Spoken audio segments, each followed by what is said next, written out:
This ceasefire needs to be understood not as an end to violence or a violent reality for Palestinians, but rather a very different phase of the genocide.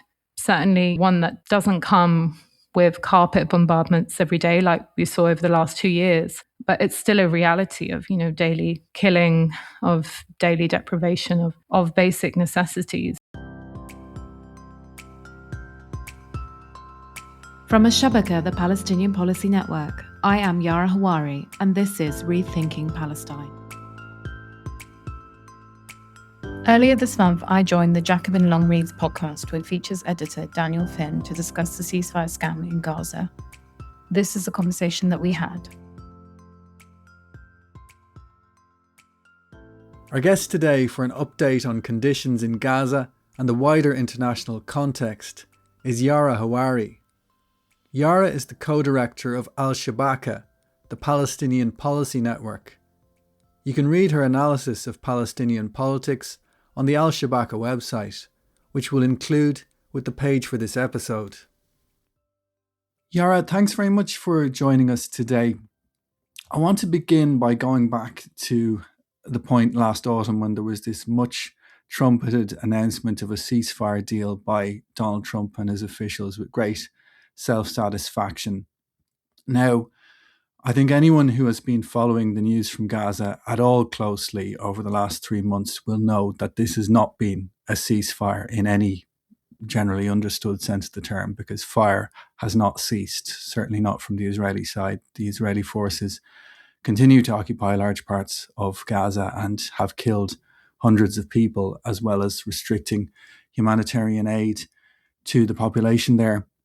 But if we could imagine just for a moment that this really had been a ceasefire, that this really had drawn a line under more than 2 years of a relentless Israeli assault against the Gaza Strip, what was the level, the scale of death and destruction that had already been inflicted on the people of Gaza by that point? Well, I think when the ceasefire was declared on the 10th of October 2025, a lot of Palestinians breathed a sigh of relief, and especially in Gaza. Palestinians in Gaza just endured 2 years of constant bombardment, estimated to equal roughly 6 times the explosive force of the atomic bomb that was dropped on Hiroshima in 1945 and concentrated on an area less than half the size of Hiroshima. So the devastation has been all-encompassing. This is not an exaggeration. All hospitals and universities have been bombed. Most homes and schools have been destroyed. Vital infrastructure such as sewage systems, electricity lines, all have been damaged, beyond repair. This has resulted in an estimated 68 million tons of rubble across the strip. And devastatingly, under that rubble lay at least 10,000 bodies of Palestinians who were killed in bombardments and who have yet to be recovered. And, whilst we know that the official number of those killed in the 2 years of bombardments is thought to be well over 70,000, on top of them, and those that are not mentioned, are those that have been indirectly killed by the genocide. There was this article in the Lancet Medical Journal, one of the leading global medical journals, that explained in typical conflict zones, the number of indirect to direct deaths is usually 4 to 1. So indirect deaths will include those that would not have died had there been a status quo. And because the health system in Gaza has been so brutally and systematically dismantled, people are dying from what would have been preventable deaths. People are also dying from the cold, from lack of nutrition, not having access to certain types of medication. People have also died from depression and heartbreak. And of course, this isn't a typical conflict zone. This is a ongoing and active genocide within the context of a decades-old colonial occupation that is essentially seeking to extinguish life in all its forms. And for those that survive, really this is to make life so unbearable. So that was where we were at when the ceasefire was announced on the 10th of October 2025, and that's where we continue to be in this sham of a ceasefire. Could you talk to us in a bit more detail about what has been happening in Gaza since the declaration of this deal? I alluded to it in the opening question, the fact that there has been ongoing occupation, ongoing violence by Israeli forces. But could you tell us what that is involved on the ground? And could you also discuss perhaps some of the other aspects of what Israel has been doing in Gaza, such as its policy of continuing to foster criminal gangs, which its PR strategy has presented as a civilian alternative to Hamas in Gaza? So almost immediately after the ceasefire was announced, the Israeli regime started attacking Gaza again, and it hasn't really stopped since then. I think nearly every day since the ceasefire was announced, the Israeli regime has killed Palestinians in Gaza, and I think at last count it was over 500 Palestinians have been killed and many more injured since October 2025. Just a few days ago, there was a heavy airstrike or multiple airstrikes on Khan Yunis that killed at least 31 people, including 6 children. And in addition to that, it's still not letting in enough aid. And as per the ceasefire agreement, they're supposed to be stopping the bombing and attacks on Palestinians, but they're also supposed to be allowing aid into the strip. At least 600 trucks of aid are supposed to be allowed in every day, and Israel has not fulfilled this end of the bargain.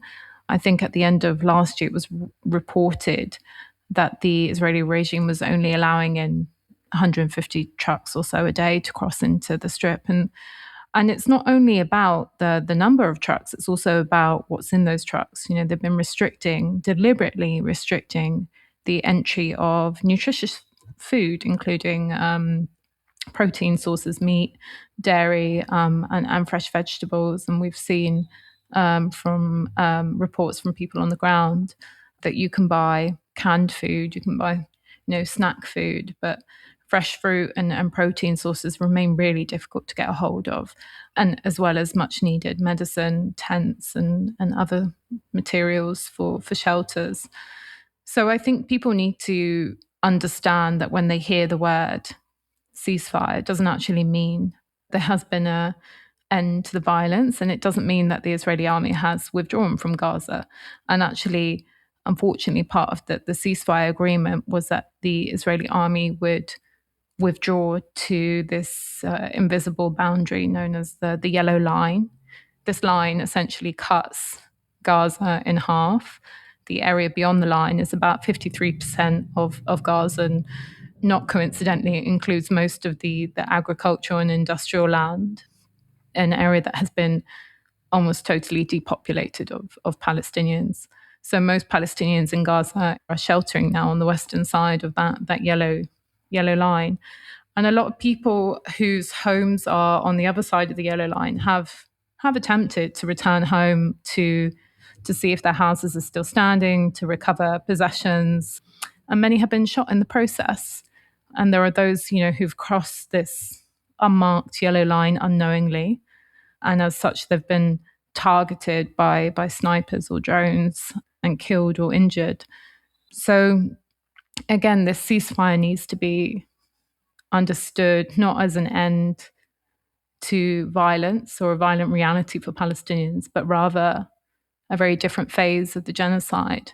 Certainly, one that doesn't come with carpet bombardments every day like we saw over the last 2 years, but it's still a reality of, daily killing, of daily deprivation of basic necessities. And meanwhile, the Israeli regime has, since the beginning of the genocide, been propping up criminal militias and gangs in an attempt to undermine social cohesion and to make sure that it has a constant presence even in areas where the Israeli army is not present. And these gangs and militias are incredibly violent, incredibly disruptive, and are quite often criminals or made up of people who have been criminals. And it's an age-old tactic. The Israeli regime has done this for a long time in Palestine, but it's also an age-old colonial tactic that's been used in many different contexts. As you mentioned, Israel has continued to severely restrict the access of humanitarian aid to Gaza. And one element of that was the announcement last month that Israel was going to impose new restrictions on a number of NGOs, in addition to the embargo it was already placing on UNRWA, a number of quite prominent international NGOs, one of which had the former British Foreign Secretary David Miliband as its director, so hardly out of the Western political mainstream. But they were all told that they wouldn't be allowed to operate in Gaza unless they supplied the Israeli authorities with a list of their Palestinian staff members. What was the significance of that announcement in particular? So this announcement was made in late December 2025. Israel announced that it was suspending the work of 37 humanitarian organizations, around 15% of the total number of NGOs that work on the ground in Gaza, but also happen to be some of the largest NGOs that work on the ground in Gaza. And they include, as you mentioned, some of the most well-known across occupied Palestine, but also internationally. So it included Defence for Children International, the ICRC, Medical Aid for Palestinians UK, Mercy Corps, the Norwegian Refugee Council, and MSF, Médecins Sans Frontières, also known as Doctors Without Borders in English. And, I'm sure a lot of people will be aware that international NGOs have been heavily involved in the humanitarian response to the genocide in Gaza. They've delivered more than half of all food assistance. They support a lot of the, healthcare efforts. They provide shelters, etc. So their presence in Gaza pre and during the genocide has been crucial.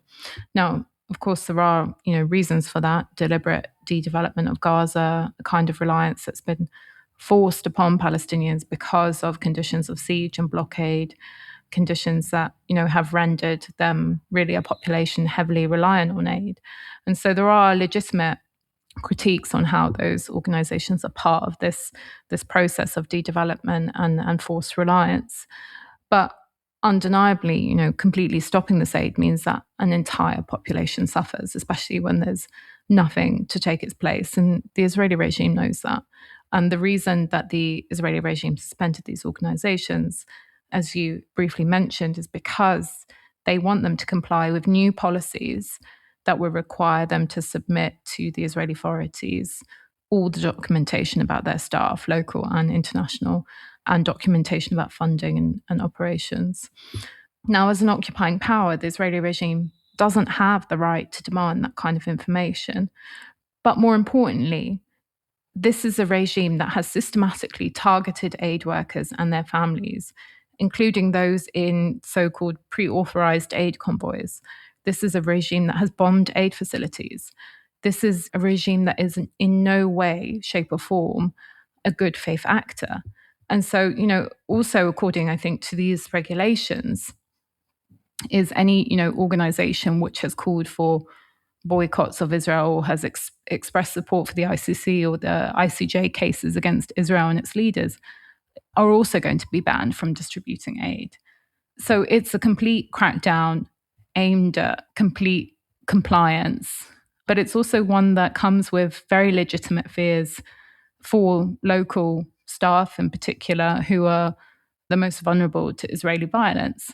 And so what we did see with MSF, Médecins Sans Frontières, was that they were going to comply. In fact, they released a statement saying that they had consulted with local staff and that they were going to hand over the information that the Israeli regime requested so that it could continue its operations in Gaza. But of course, the reality was quite different, and it came to light as a result of a campaign from various doctors and medical staff, including Dr. Ghassan Abu Sitta.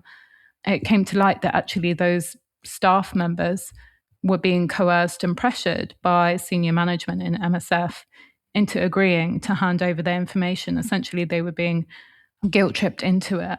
And so there was a huge campaign in the media and on social media against MSF and against this coercion. And it looks like now that MSF has backtracked after, a lot of outrage. And the latest is that it won't be complying with these new regulations. But that means that, of course, its operations will be seriously limited in Gaza, if allowed at all.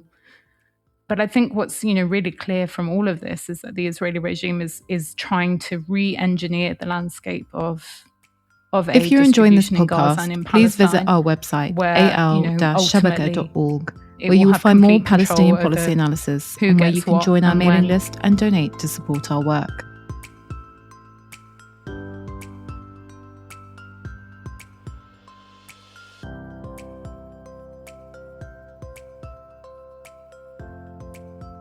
This has all been taking place in a particular international context, and you've written about this yourself, about the manoeuvres on the international stage that have facilitated and legitimized the approach of the Trump administration.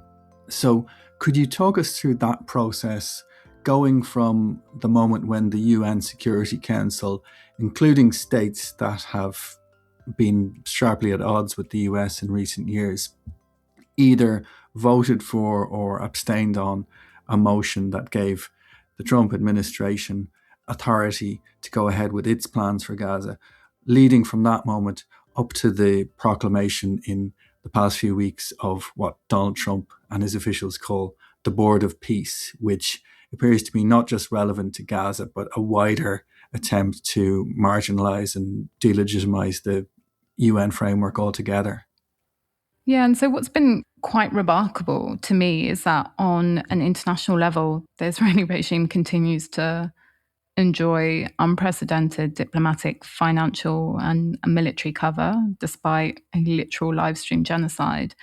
And it's remarkable to me not because I ever had any hope or faith that the international community would protect Palestinians from such violence, but I think because I thought that they would put up a bigger fight to protect the legal framework that they have set up to maintain the world order that they designed. And indeed, I think Israel's genocide in Gaza signals the start of a complete unraveling of that world order. And so, on November 17th, 2025, I think it was, when we saw the UN Security Council pass Resolution 2803, which endorsed President Trump's 20-point plan for Gaza. That was really, I think, the cherry on the cake. It's a resolution which in itself contradicts international law by mandating a foreign body to rule over Palestinians in Gaza, but it also contradicts previous UN resolutions.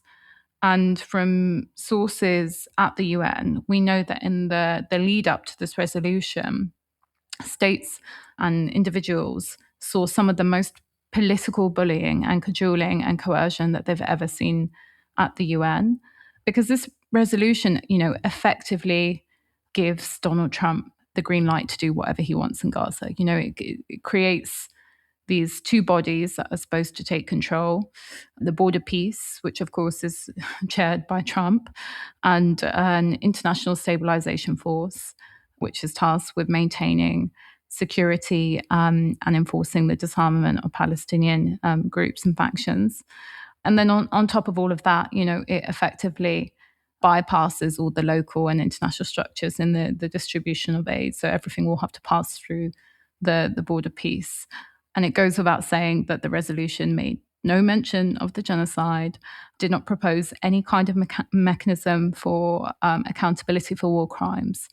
And so essentially, this is a resolution that not only contravenes international law, but it gives the US, which is a co-perpetrator of genocide, complete control over Gaza. And I think states thought that, by giving this to Trump, they, effectively giving him Gaza, they would quell his appetite. But I think that was a massive miscalculation. The resolution supported the Board of Peace in the context of Gaza, but as you alluded to, that the Trump administration is now making it very clear that the border peace is a global project. It's actually an attempt to replace the UN. Now, replacing the UN wouldn't necessarily be a bad thing if it was an attempt to create something more equitable and less biased towards the global north. But Trump is trying to replace the UN with himself.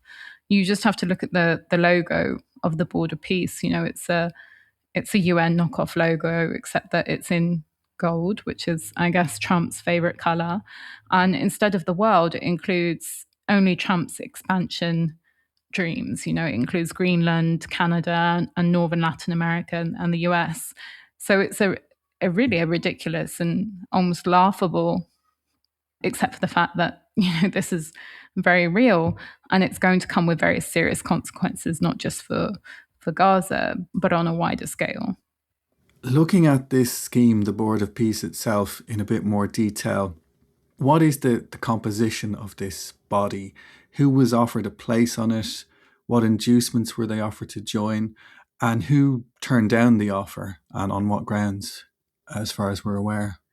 So we have to break this down because it is a bit confusing and all over the place. What we know so far as to the structure of the board is as follows. Trump has essentially designated himself as chairman for life, with the ability to nominate a successor. And this is a really important point because it means that his or the chairmanship of the Board of Peace is not restricted to the US presidency. And then comes the board proper, which is comprised of national leaders. And I think about 60 countries were invited. Most European countries turned down their invitations, except for, I believe, Hungary and Bulgaria. The main reason that was given for turning down these invitations was that the board was going beyond its mandate, and also because Trump invited Russian President Putin to join. No objection to Netanyahu, Israeli Prime Minister Netanyahu joining, who has an ICC arrest warrant and who couldn't even travel to Davos for the inauguration of the board because he would have been arrested by the Swiss authorities because of this arrest warrant. And then we have the executive board, which has 7 members. Nikolai Mladenov, who has the title of High Representative for Gaza. And I'm laughing because it's so ridiculous, but it's also incredibly scary. So Mladenov is this High Representative for Gaza. Marco Rubio, who is, of course, the United States Secretary of State. We have Steve Witkoff, who is the US Special Envoy to the Middle East. Jared Kushner, who, of course, is Donald Trump's son-in-law. Tony Blair, who needs no introduction. Mark Rowan, who is the CEO of Apollo Global Management. AJ Banga, who's the president of the World Bank. And then Robert Gabriel Jr., who's an American political advisor. And then we also have another body called the Gaza Executive Board, and its head is Mladenov. And basically, we have the same people as are on the executive board, with a few additions, including the Minister for Foreign Affairs of Turkey, the Minister for State for International Cooperation of the UAE, an Israeli businessman, and the UN Special Coordinator for the Middle East Peace Process. And then we have the National Committee for the Administration of Gaza, which is the Palestinian Technocratic Committee, which reports to the Gaza Executive Board and to Mladenov. We recently saw the announcement that phase 2 had begun of this process, this deal.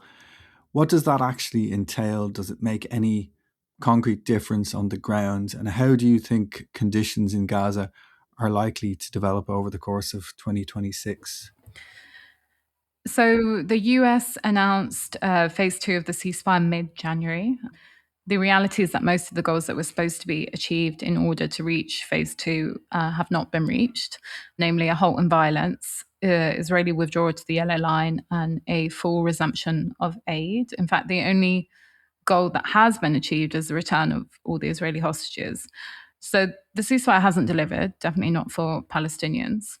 But what marked this transition into phase 2, and of course, these terms are very arbitrary because, as I mentioned, we're not really in phase 2 and the transition is not really a transition. But nonetheless, what the US used to mark this transition was the announcement of the National Committee on the Administration of Gaza. This is the Technocratic Committee, the Palestinian Technocratic Committee. It's a 15-member body which is chaired by Dr. Ali Sha'ath, who's an engineer who has worked for the Palestinian Authority in the West Bank in various capacities, is originally from Gaza.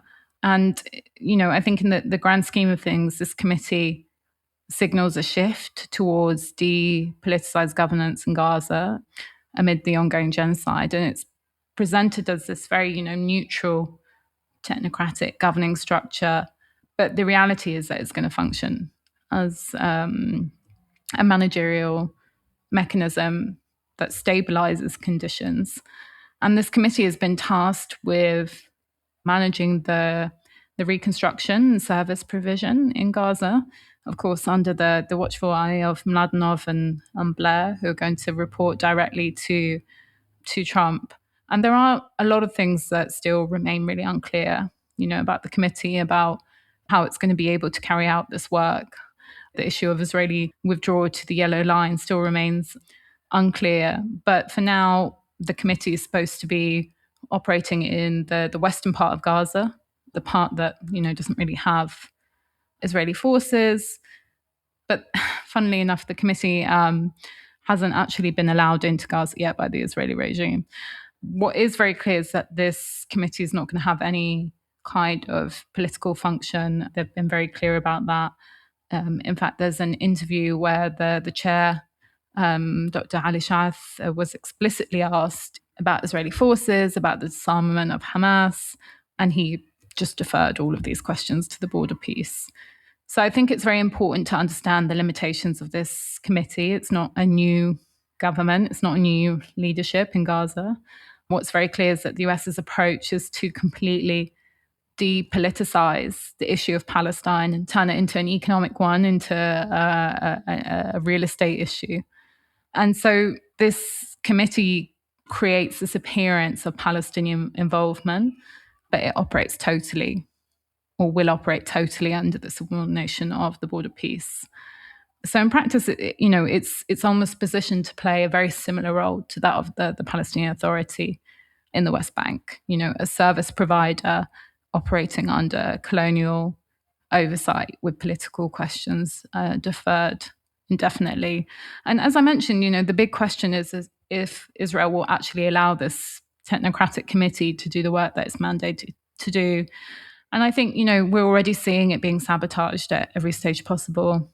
The fact that they haven't actually been let into Gaza yet. There was a big issue in the Israeli media the other day because the committee shared its new logo, and its logo incorporates the Palestinian Authority's logo, and the Israelis lost their minds over it.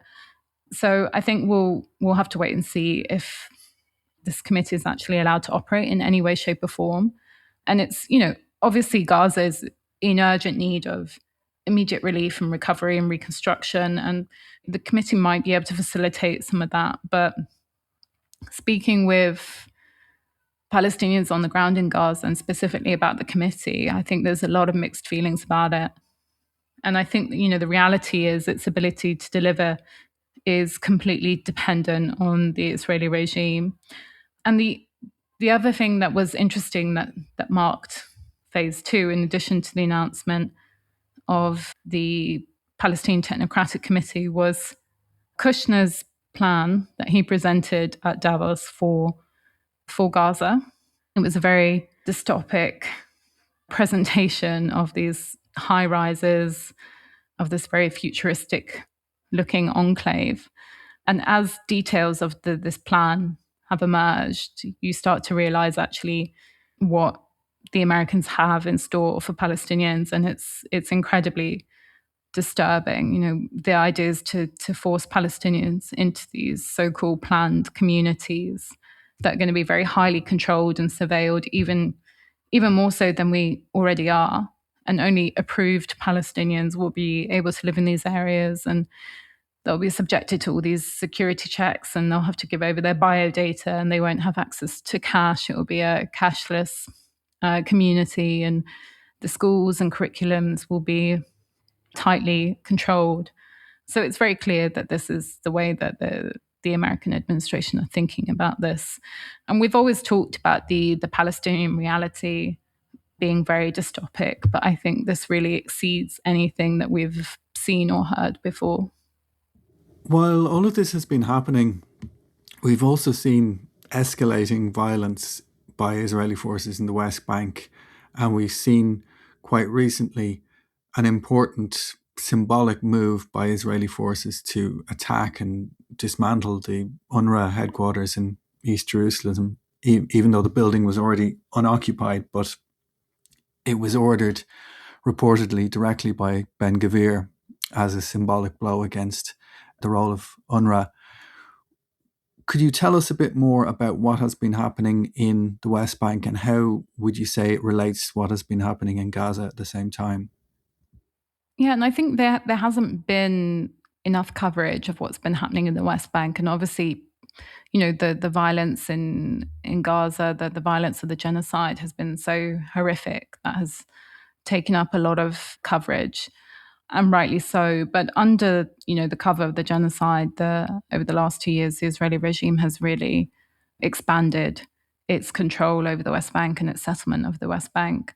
We've seen an increased use of what the Israeli authorities call counterinsurgency operations such as Operation Iron Wall, Operation Summer Camps, all these really weird names used to describe basically military operations. They're always presented as these temporary targeted operations are in response to some kind of so-called terror act or cell, but they're really, they're far from it. These operations are designed not only to disrupt Palestinian life, but also to create facts on the ground. So with each new military operation comes a new permanent checkpoint or a new permanent road closure or demolition of Palestinian homes or permanent takeover of land. So Operation Summer Camps, for example, resulted in the largest mass displacement campaign since 1967.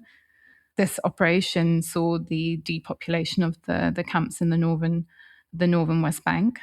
Nearly 50,000 Palestinians were kicked out of their homes, and then the camps themselves were destroyed, and some of them have been effectively turned into Israeli military headquarters. So these operations create new realities on the ground, and it's a very coordinated effort between the army and the settlers to essentially re-engineer the spatial and social environment to reduce the area of land that Palestinians live on, but also to create an atmosphere where there can be no dissent or resistance to occupation. And often in the media, when we hear about settler violence, it's very much separated from the state or reported as something very fringe, but that's far from the reality. The reality is that the settlers operate hand in hand with the Israeli army, and it's very much part and parcel of Israeli government policy. In February 2023, actually, prior to the genocide, we saw that settlement planning was transferred from COGAT, which is the Israeli Occupation Administration, to the Minister of Finance, a guy called Bezalel Smotrich, who is a far-right genocidal politician. And under him, what we've seen is unprecedented settlement growth and a massive increase of checkpoints and military gates that prevent Palestinians from accessing their land. So this has really accelerated since the start of the genocide.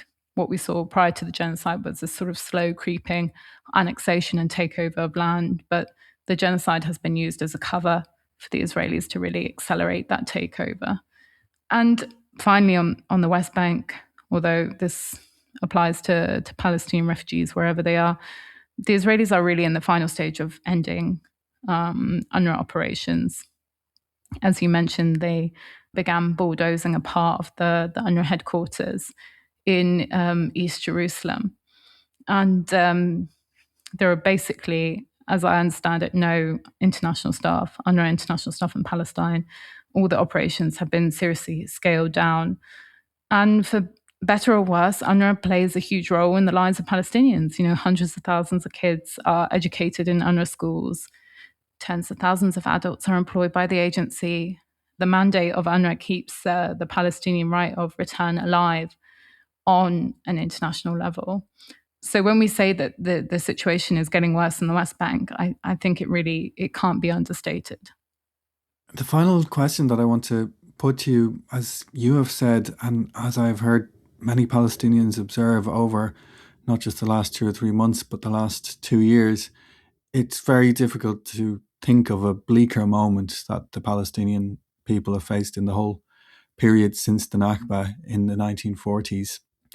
Do you have a sense against that backdrop of what the state of Palestinian politics and civil society is today in the wake of the Gaza genocide? Is there any space at all for people to engage in discussion about possible strategies that might begin to challenge such a bleak scenario, such a bleak balance of forces? I think a lot of Palestinians are talking about this moment as our post-Nakba moment. There is a shock and ongoing trauma for what has happened. Not only the destruction and devastation of the genocide in Gaza, but also the violence and repression that has engulfed the West Bank. All of the things that I mentioned earlier, and that the political repression, I think, is something that we haven't seen for a long time, and maybe it is similar to what Palestinians experienced post-Nakba. But the political space inside of occupied Palestine is really very, very limited. And that's not to say that there isn't organizing or any kind of political movement, but it's really limited and more repressed now than it has ever been. The number of political prisoners has increased to at least 10,000, and many of them are being held indefinitely under administrative detention. Others are taken for a few days, beaten up and threatened. People are also being arrested for social media posts. University campuses are being raided frequently. So there is this atmosphere of fear. But I think there's also a recognition that this is an existential moment for us as a people. We either achieve liberation and regain sovereignty over our homeland and return our people to their homes, or we're going to be exterminated as a people and as a collective seeking self-determination.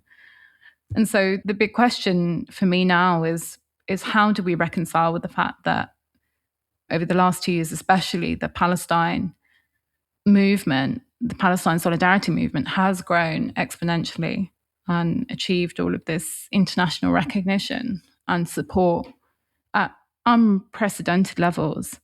And yet the situation on the ground has gotten drastically worse, and that the solidarity movement has not been able to stop the genocide. And I think the answer is bigger than Palestine. I think Gaza has emerged as the epicenter of global politics. And I think, the future of Palestine has been ultimately understood to be connected to the future of the world.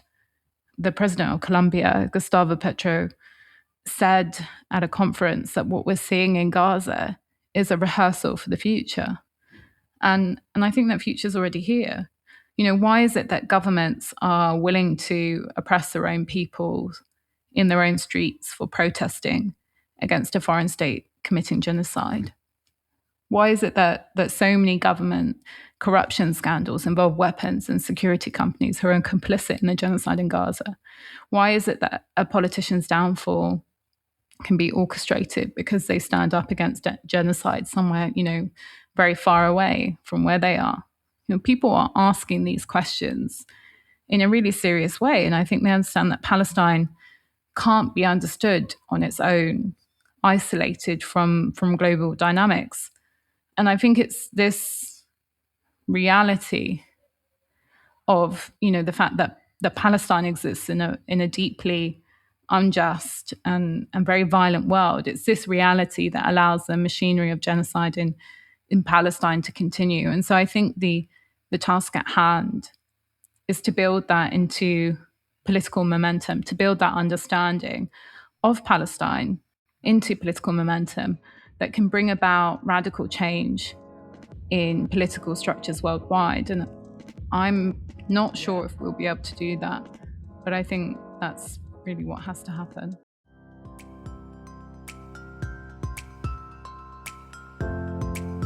Rethinking Palestine is brought to you by Al-Shabaka, the Palestinian Policy Network. Al-Shabaka is the only global independent Palestinian think tank whose mission is to produce critical policy analysis and collectively imagine a new policy-making paradigm for Palestine and Palestinians worldwide. For more information or to donate to support our work, visit al-shabaka.org. And importantly, don't forget to subscribe to Rethinking Palestine wherever you listen to podcasts.